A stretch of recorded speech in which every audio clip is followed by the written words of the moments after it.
In diesem Video geht es um den sogenannten DeMarker-Oszillator. Das ist dieser blaue Oszillator hier unten. Der ist relativ unbekannt, aber wir wollen uns jetzt mal anschauen, wie man dafür ein Einstiegssignal in MQL5 programmieren kann. In einem separaten Fenster unterhalb des Kerzencharts wird der DeMarker-Oszillator angezeigt. Er verfügt über eine Skala und zwei Linien. Meistens werden Oszillatoren verwendet, um andere Signale zu filtern. Aber sie können auch verwendet werden, um Einstiegssignale zu erzeugen, was wir hier tun werden. Um den Oszillator zu verwenden, müssen wir eine separate MQ5-Datei erstellen und sie in denselben Ordner wie die anderen Platin-Systemdateien legen. Checkentry IDeMarker MQ5 ist der Name der Datei. Und Checkentry ist die einzige Funktion, die sie hat.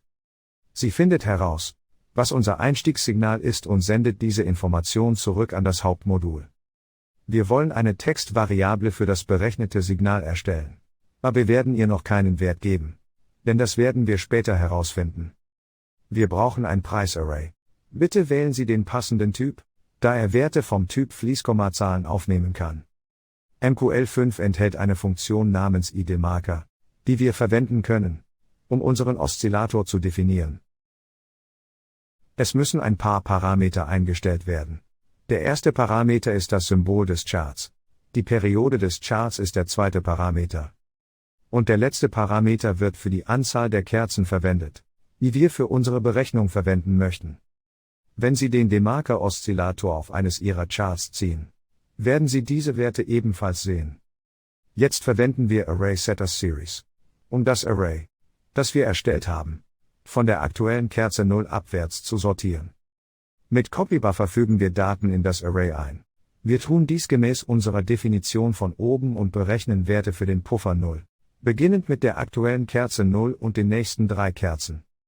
Wir machen weiter und ermitteln den Wert der aktuellen Kerze, indem wir uns den Wert der Kerze 0 in unserem Array ansehen.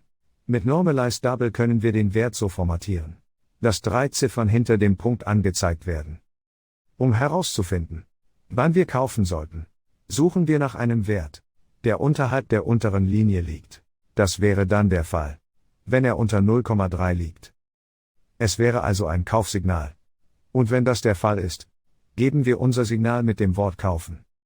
Andernfalls, wenn der Wert über 0,7 oder über der oberen Linie der Oszillatorskala liegt, wäre das ein Verkaufssignal. Also geben wir unserem Signal das Wort verkaufen. Am Ende der Funktion wird das Signal mit dem Befehl return an das Hauptmodul zurückgesendet. Bitte vergessen Sie nicht, die Datei zu speichern. Sie brauchen sie nicht sofort zu kompilieren. Speichern Sie sie einfach und gehen Sie zu der Stelle im Hauptmodul zurück, an der sich die Funktion onTick befindet. Dort müssen Sie die neue Datei zu dem Abschnitt hinzufügen, der die Include-Anweisungen enthält. Verwenden Sie die Include-Anweisung, gefolgt von dem Namen der Datei, die wir erstellt haben. Verwenden Sie bitte 2 Schrägstriche, um alle anderen Eingabesignale auszukommentieren. Und drücken Sie F7 oder klicken Sie auf die Schaltfläche Kompilieren, um sowohl das Hauptmodul als auch die neue Eingabedatei, die Sie gerade erstellt haben, zu kompilieren.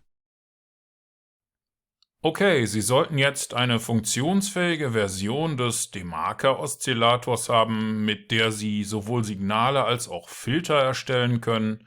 Ich sage vielen Dank fürs Zuschauen und wir sehen uns dann im nächsten Video.